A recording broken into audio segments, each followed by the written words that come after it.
Welcome along to all my fellow strange historians. This series is about strange Hollywood history.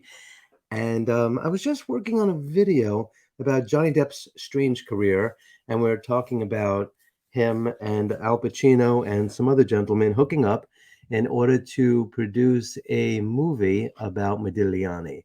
And while I was doing research on that, I came across this really interesting article, and so I want to read it to you.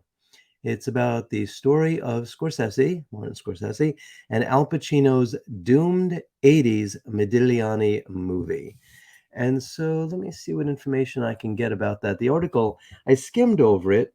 It looked really, really interesting, and I wanted to share it with you. And I'll put a link to it in the description below so you could check it out for yourself if you like. But as we learn more about Johnny Depp's movie that's coming out, and we want to learn about the history of it, well, this is our chance, right, to kind of get a foundation of the development of the project. And so let's go ahead and just get into that. You do not have to read along. You don't even have to look at the screen. I will go ahead and do that for you. So this was published in Esquire magazine on November 26th of 2019. It was written by a gentleman named Nick Pope. Alrighty, so here's what it says. I just read the headline to you, but here's the subtitle.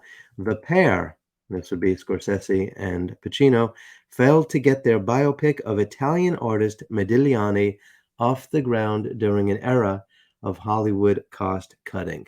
Now, in case you're wondering why I'm pronouncing Modigliani that way, trust me when I tell you I did plenty of research on this. And yes, Modigliani would be so much easier to say. It's, I guess, Americanized to say it like that, Modigliani. But it is Modigliani. And I'm probably not even pronouncing that right, but I know that the G is silent, and so that's what we'll go with. All right, here we go. I'm going to read this article to you. And like I said, I will put a link to it below. And if I come across any other information while reading this, I'll maybe jump around. But I'm not going to just read this to you. I think I'm going to have some commentary along the way. So let's get rolling.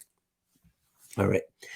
When The Irishman was first announced in 2014, most headlines focused on the prospect of a reunion between Martin Scorsese's greatest gangsters, Robert De Niro, Joe Pesci, and Al Pacino. All right, do you guys know what The Irishman is? Let me go ahead and pull that up.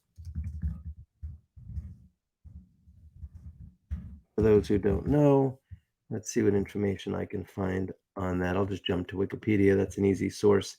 The Irishman, already.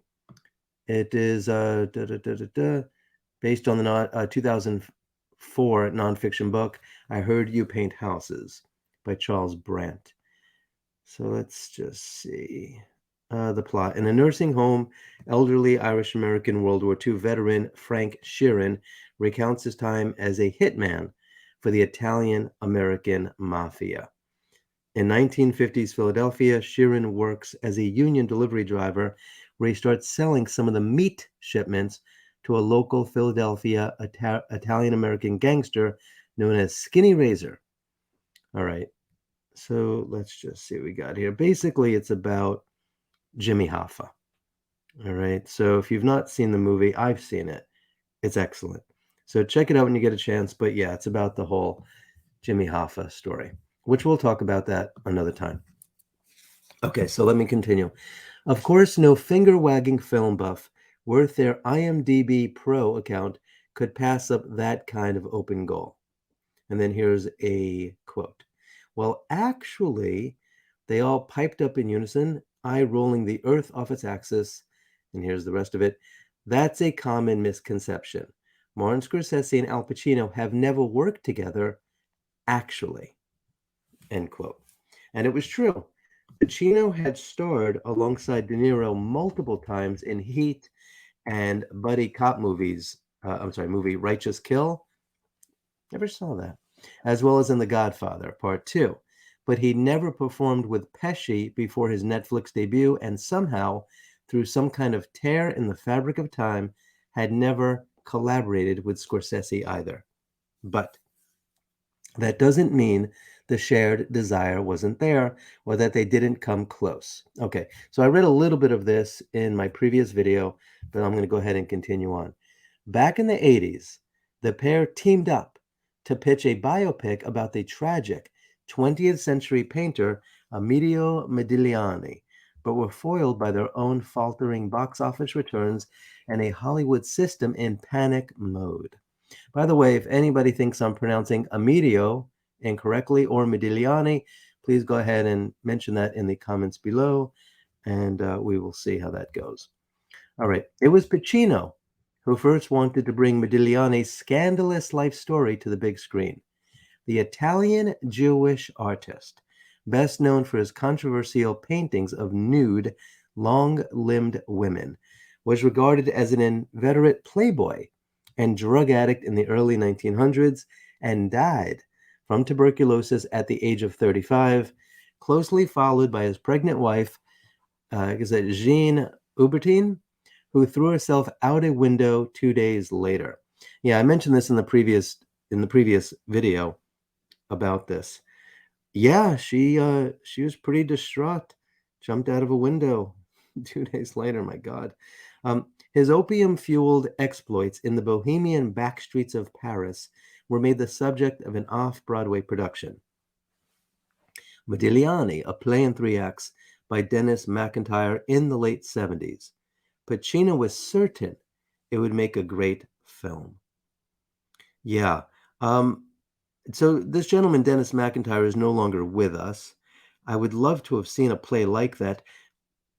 A long time ago, I saw a very interesting play. It was filmed, actually. I don't think I actually saw the play in a theater, but it was about Hemingway at 3 different points in his life, and he was actually interacting with the 3 different Hemingways. That's pretty fascinating. I'm amazed that was never made into a movie. You had the younger one, you had the middle-aged one, and then you had the older one, and they're talking to each other. It was incredible. And so I'd love to find out more about that. If anybody knows what I'm talking about, please leave those in the comments below. I got to see if I can track that down. All right, here's the rest of the article. He convinced Keith Barish, an entrepreneur turned free-spending film financier who went on to co-found Planet Hollywood, to buy the rights for £100,000 in the late 70s and give Pacino complete creative control. That's pretty cool, when these actors go ahead and secure the rights to a project for themselves. Kirk Douglas did that quite a bit. I think he did that most famously with Coma, didn't he? Was it called Coma? Is that the name of it? Hold on, because I know Michael Douglas ended up making that into a movie, didn't he? Michael Douglas. But I think it was originally Kirk's, he owned the rights to it, and some other things also. As you know, Kirk Douglas also played Vincent van Gogh. All right, let's see what else we've got. Once the deal was done, Pacino flew his friend Richard Price to Paris to write a screenplay. And then here's a quote. Pacino has always wanted to play Modigliani, and this purchase gives him an opportunity to work with a writer and bring in a director he likes, end quote. Barish told the New York Times in 1979, this is a quote here, "We won't be filming the play, which covers 3 days in Modigliani's life when he was starving in Paris and trading his paintings for bread.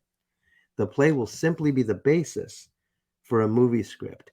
Yeah, for those of you who are interested in the golden age of Hollywood, or the early days, there really was no such thing as a screenwriter, right? Because films were new, they were silent, and so that was all right. And then all of a sudden talkies began, and what Hollywood did is they would, or they used to do, is go ahead and secure plays from New York City. Because think about it, you had the writing, which was great, very snappy. You had very limited locations because they were plays, and then you could gauge whether or not it was successful because, hey, if it was a successful play and maybe people heard of it, then it could possibly be a successful movie as well. In fact, you have a lot of Cary Grant movies. A lot of my favorite ones, you've probably seen Arsenic and Old Lace, right? His Girl Friday. I mean, I could list them all day long. And so you have these, some of my favorite films actually were based on plays. I love that really cool, snappy dialogue, right? And so, which you rely upon when you see a play. because you don't have locations, you don't have all these different things, you don't have special effects, you don't have car chases. And so you need really, really great writing. And so this was pretty clever idea. And Al Pacino actually had a history of being on Broadway prior to being cast in The Godfather. And so this seems like something that was right up his alley. And let's see what we've got here. Oh, look at this interesting photo. So it looks like Robert De Niro there on the left, Martin Scorsese dead center. You got Liza Minnelli, whose mom, of course, was the great Judy Garland, and her dad was Vincent Minnelli. And to the right there, you got Al Pacino in a nice brown suit. Okay, here's the rest of the article. At the beginning, Scorsese was only Pacino's second or third choice to direct the movie. And here's what he said. I've given it to Coppola, end quote. He told Lawrence Grobel in the December 1979 issue of Playboy. And here's another quote. If he doesn't like it, I'll give it to Bertolucci or Scorsese. So he really wanted to work with an Italian director, huh? All right, here's the rest. Al Pacino's preference for Francis Ford Coppola was understandable.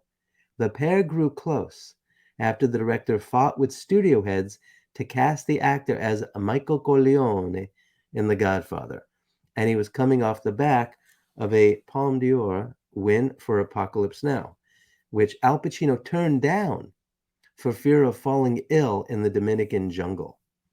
Coppola was the undisputed heavyweight of Hollywood movie making. Scorsese, on the other hand, was on the ropes. See, the 1970s was a really interesting time in Hollywood because you had this old guard, right? The people that were around in the 40s and the 50s and the 60s and were incredibly successful, right? And then films came out like Easy Rider. Okay, Easy Rider was a big turning point in Hollywood because you had Peter Fonda and Dennis Hopper, right? And and some of their friends, and you had what's his name was in that as well. Uh, oh, geez, played the Joker. I should know this. Hold on a second. I know it. It's on the top of my head. You're going to be like, how did you not remember that? Jack Nicholson. Okay, so Jack Nicholson was in that as well, and it was done dirt freaking cheap, right? Dirt freaking cheap, and it ended up making $60 million at the box office. The budget was 360, somewhere between 360 grand and 400 grand, right? So think about it. You got a film, it costs 400,000 bucks, it makes $60 million. And so you got these weasels in Hollywood that all of a sudden are like, hey, what do we need to invest a lot of money for? We could throw money at these young directors and let them churn out some, counterculture type stuff, and let's see what happens. And not to mention, you had this crew of people like Spielberg and Lucas, right, and some of the others that were coming out of University of California at the time, and they're young and they're really talented, right? And they're able to write scripts and they're able to direct and they've got an eye on production. And so you had this big turning point. And it was a good time because you had all these great visionaries that weren't around previously. But on the other hand, a lot of the old guard were, kind of falling away, which wasn't necessarily fair. A lot of, family type films weren't getting made anymore. But all right, so that's how the way, that's the way things are. So let me read the rest of this. So following the surprise financial success of Mean Streets and Taxi Driver, did you guys see that? Scorsese was entrusted with a bigger budget for his 1976 musical New York, New York, starring Robert De Niro and Liza Minnelli.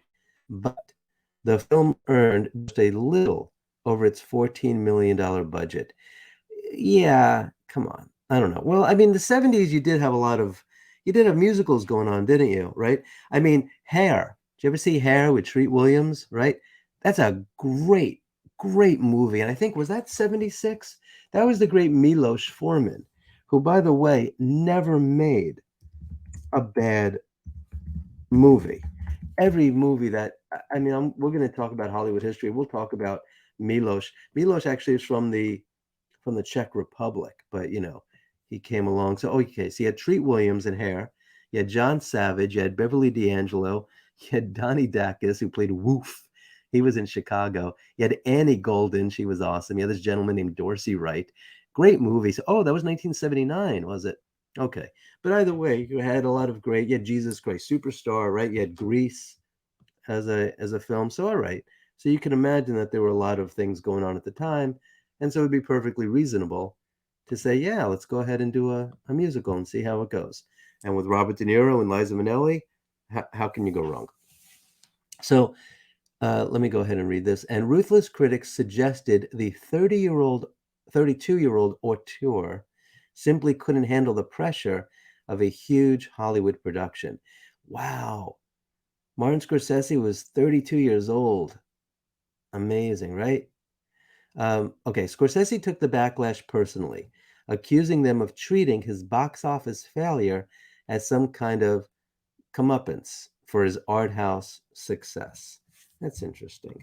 Yeah, it's tough, right? When you make a series of creative films and then finally they throw a big budget at you and you really want it to do well, right? I mean, we could talk about Tim Burton and he was making some smaller films than he was given Batman, but he had this great vision for it, and we'll talk about that another time. All right, let's see what we've got. But problems mounted long before the bad reviews. According to Peter Biskind's book, Easy Riders, Raging Bulls. She's talking about that. Scorsese struggled heavily with drug addiction throughout filming. I didn't know that. That's interesting. Which he spent, and this is a quote, fueled by a perpetual coke high. Yeah, think about it, right? 60s, 70s, 80s, 90s, whatever. I mean, Hollywood, right? You've got a lot of creative people. You've got people that, it's a party, right? It's party time. You got a lot of people, incredibly attractive, incredible amounts of money, incredible amount of pressure, right? And so you've got a lot of drugs, you got a lot of sex, you got a lot of distractions, right? And so good for anybody who's able to survive that kind of scene, right? And continue to be productive, as many have. And here's the rest. It says it meant that he failed to meet his own standards, ultimately losing control of the set and his vision. And here's a quote. I was just too drugged out to solve the structure, he later admitted. And then it continues, he wasn't alone. This was an age in which cocaine was so widespread and readily available that many Hollywood figures wore small gold spoons on their necklaces. But the depression that formed from New York's failure proved hard to overcome, and a course of lithium failed to salve his bouts of anger. His close friend, Robert De Niro, tried to help, suggesting that he pour himself into a project based on the autobiography of underdog boxer Jake LaMotta. And then here's a quote. I really didn't want to do Raging Bull, end quote, Scorsese later told Biskind. Biskind? Here's another quote. I had to find the key for myself, and I wasn't interested in finding the key because I tried something, New York, and it was a failure, end quote. That's life, right? You're going to have successes, you're going to have failures. You can't judge people based on their failures, just like you really can judge people based on their successes, right? There was an interesting story. It's a movie I think I watched once about John Lennon and he met Yoko Ono, and Yoko and John wouldn't read like the bad reviews or something, right? And Yoko's like, no, go ahead and read it. He's like, why? Why should I? And so there was a good. I won't get into that. Maybe we'll talk about that another time. But it's all right. It's kind of like you can't just it's like my problem I have with biopics, right? And when they try to tell somebody's entire life story in an hour and a half, how the hell do you do that? How do you tell somebody's entire life story in an hour and a half? You can't, right? And so it's the same thing with success and failures. It's like, just keep on moving on, brother. Marty, keep on going. And he did. And so let's continue. Eventually, De Niro succeeded on both fronts. After Scorsese suffered a drug-induced hospitalization and near-death experience. Good God, I didn't know any of this.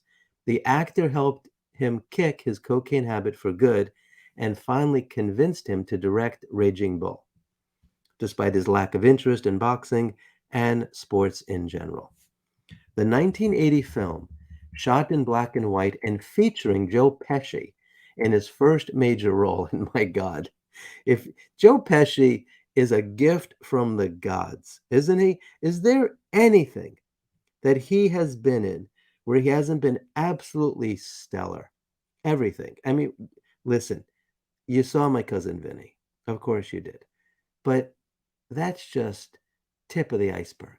I mean, everything this guy does, every character he creates, it's golden. All right. So anyway, he went on. Whoa, hold on here.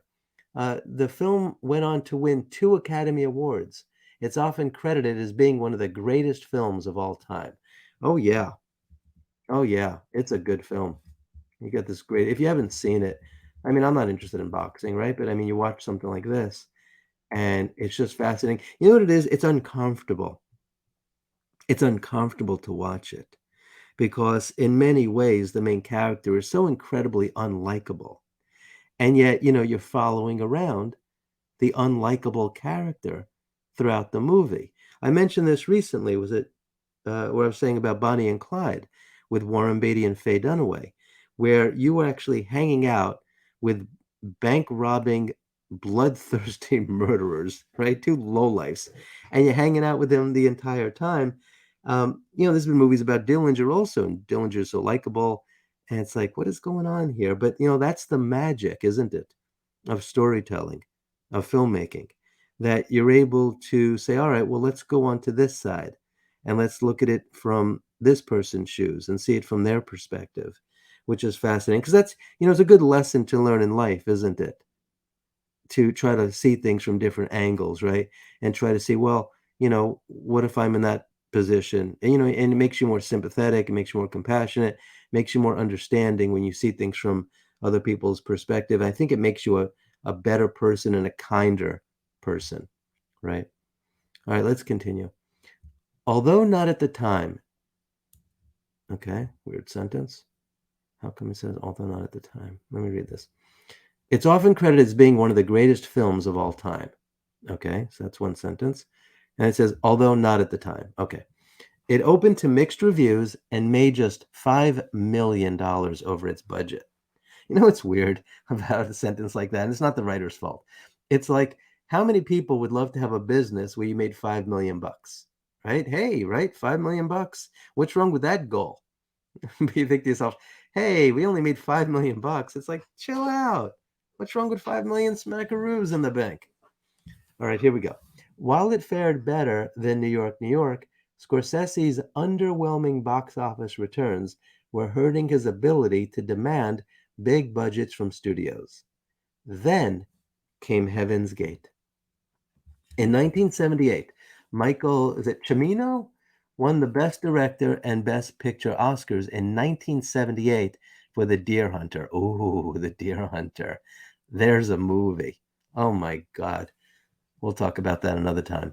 With studios begging to work with him, he parlayed that success into complete creative control for his next feature, a star-studded Western that he wrote and directed. But when it arrived in November 1980, Heaven's Gate recouped just 3.5 million of its 44 million budget. Oh, that hurts. That hurts. The impact on the Hollywood system was huge, signaling the end of an era in which young, talented directors were entrusted with sprawling budgets and boundless creative freedom. That's interesting. Okay. All right, let's see what happens here. So, what happened is that the whole industry changed. That's a quote there. Scorsese told Associated Press this year. Quote, we opened Raging Bull 9 or 10 days before the same studio, UA, that'd be United Artists, released Heaven's Gate. And then Heaven's Gate was closed by one review from the New York Times. And that was the end of what's derogatorily, unfortunately, referred to as the auteur cinema of America. It was destroyed. Isn't that interesting that at the time, the New York Times had so much power, right? One review. That's the sort of thing that they would be able to do with plays as well. They would have an opening of a play, and then the play, the critic for the New York Times would write their review, and then they'd get it into maybe the evening edition, if possible, right? Or the morning edition, and they would just wait up, or what they would do is they would wait up all night, the playwrights, the producers, waiting for the review. If you ever seen the movie Author, without Pacino, and you're saying, well, what are you saying that name wrong? You mean Arthur with Dudley Moore? No, I don't. It's called Author. The reason it is, there's a great line. It says, "You heard the audience yelling, screaming, Author, Author," right? In New York, if a play did well, right, that's what you would have. The audience would be yelling and screaming, Author, Author, because in Hollywood, the bigwig is the director. Okay, the director is in charge of everything. And on Broadway, right, the playwright, that's the king, right? That's the one. Yeah, you got the directors, yeah, you got the producers, but the playwright is really the bigwig as far as that's concerned. And so if you watch the movie Author with Al Pacino, it's a great story. In fact, if you like the Beastie Boys, there's actually a Beastie Boys connection. But anyway, you watch that movie and you'll see how his play came out, because he's a playwright. And they just stayed up all night waiting for the New York Times review to come in to decide whether or not the play was going to continue. Alrighty, let's continue. The lukewarm reaction to Martin Scorsese's mid-80s follow-up, The King of Comedy, and the low-budget After Hours continued to hurt his studio clout. And yet Pacino still turned to Marty after Coppola turned down his Modigliani project. He had almost worked with Scorsese on 1973's Serpico, and now it finally looked like it might happen. Well, that's interesting. Really? So I didn't know that. So Scorsese may have directed Serpico. Serpico's a good movie. Oh boy. And there's a John Lennon connection, by the way, with Serpico, which I'll talk about another time. Scorsese loved the screenplay, telling Empire magazine this year, there's a quote, "It was about the extraordinary struggle to create art, the sadness of it, the absinthe. He and his companion, Soutine, taking care of each other, with her convincing him to brush his teeth. It really would have been something special, I think," end quote. All right, you can see an image here of Modigliani. Handsome dude, yeah? There's a good-looking guy, healthy-looking guy, smoking a cigarette there, but this is a cool dude. Women love this guy. Loved him. All right. Despite the pair's shared star power, it was far from a foregone conclusion. Scorsese's passion project, The Last Temptation of Christ, had been shelved 3 years earlier due to budget constraints, and the surprise success of Star Wars and Jaws had set Hollywood on a different course. They shopped it, or I said Jaws like I'm from Boston. Jaws, Jaws, Jaws, Jaws, Jaws. That's a New York thing. Jaws. Well, that's an everybody thing, right? Jaws. Unless you're from Boston, it's Jaws. Star Wars and Jaws. They shopped it around studios, but faced constant rejection. Here's a quote. "Someone who was a big producer in Hollywood said to my face, 'You're washed up. Where are you going to get the money to do it?'" End quote. That's rude, isn't it? I have this thing in life: treat everybody the same, treat everybody kindly, treat everybody. I mean, think about it. At the very least, you never know who somebody's going to turn out to be. You never know. Somebody might turn out to be huge. Somebody might turn out to be famous. Somebody may turn out to have really earned a lot of respect from people, right? And a lot of ability to get back at you, right? For saying something like that. And so here's this guy, he's saying, a big producer in Hollywood. Well, guess what? Whoever the hell that big producer in Hollywood is, Scorsese's bigger than him, at least now. So it's like, why would you talk that way to somebody? Who raises somebody who talks that way to another human being, says this to his face? Good God. Well, I will say at least he had the balls to say it to his face versus social media today. We just have people saying whatever the hell they want. They're keyboard warriors. Yeah. All right, here we go. Scorsese recalled in his Empire interview, and by that I mean like reviewers and stuff like that. Once upon a time, you had reviewers that would go to, like I've done this. I've done this. Like here in New York, we would get invitations to go to this theater, and it's like, okay, we would see a movie before anybody else in order for us to write a review. Okay. In fact, there's one theater in particular that's always reserved for screenings. Okay. And so I've gone to that quite a bit with other people. And that's how, film critics and people like that get to know each other so well.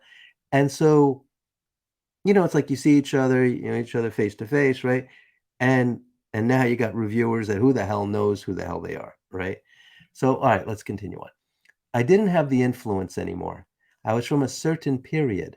The world had changed and you just weren't bankable, as they say. Isn't that crazy? I mean, we're looking at just a handful of years, right? Here's another quote. At the time, I really couldn't get anything made. Nothing. End quote. He told Sight and Sound this year. His luck would soon change with the box office hit The Color of Money. But by that time, the project had passed him by. Here's another quote. I couldn't get the financing in the 1980s. Then he went with uh, Brian De Palma, director, and Sidney Lumet.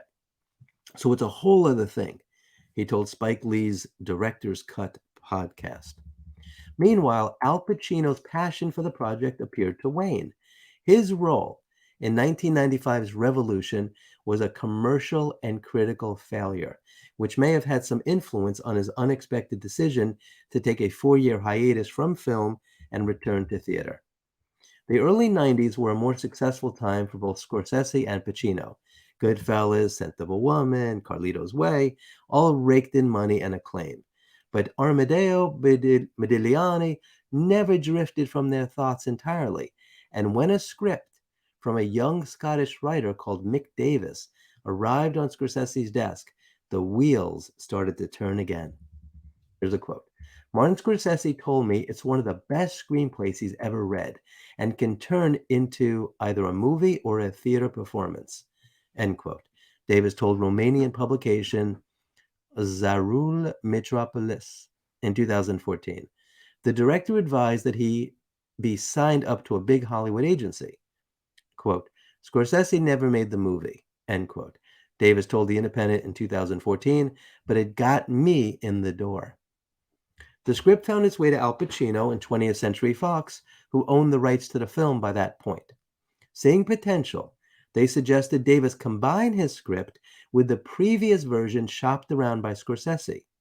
Al Pacino, now too old to play the main role, considered directing, and Johnny Depp was even touted for Modigliani.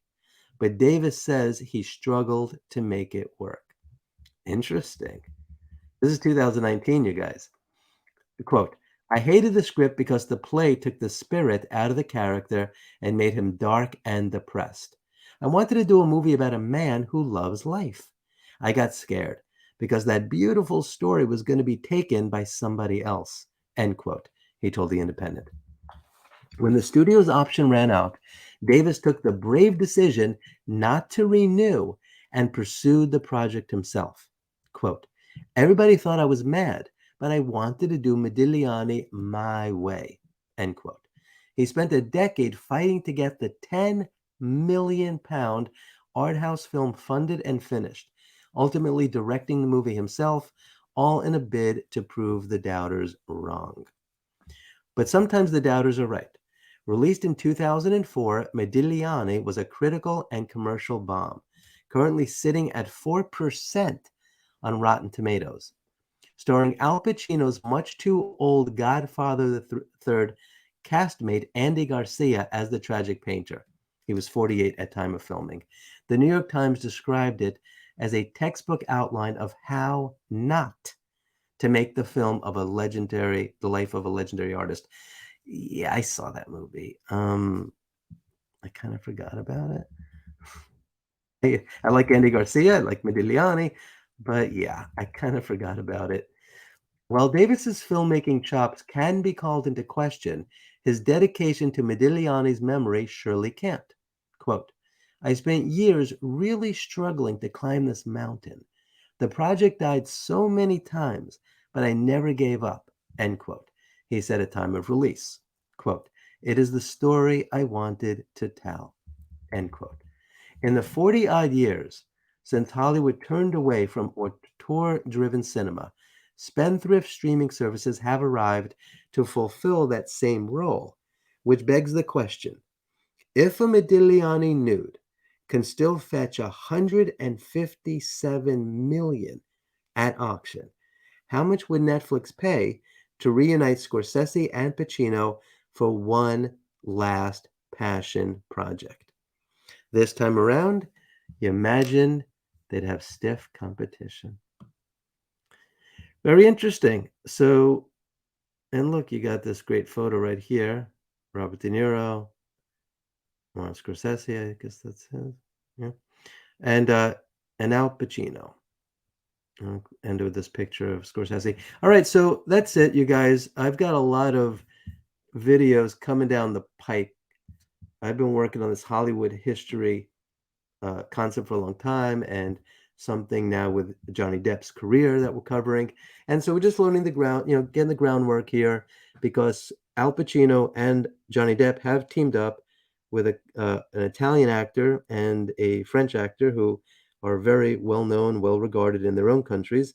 And so between these four and other people, I suppose, that are going to come on board in the future, it looks like there's going to be a stellar production.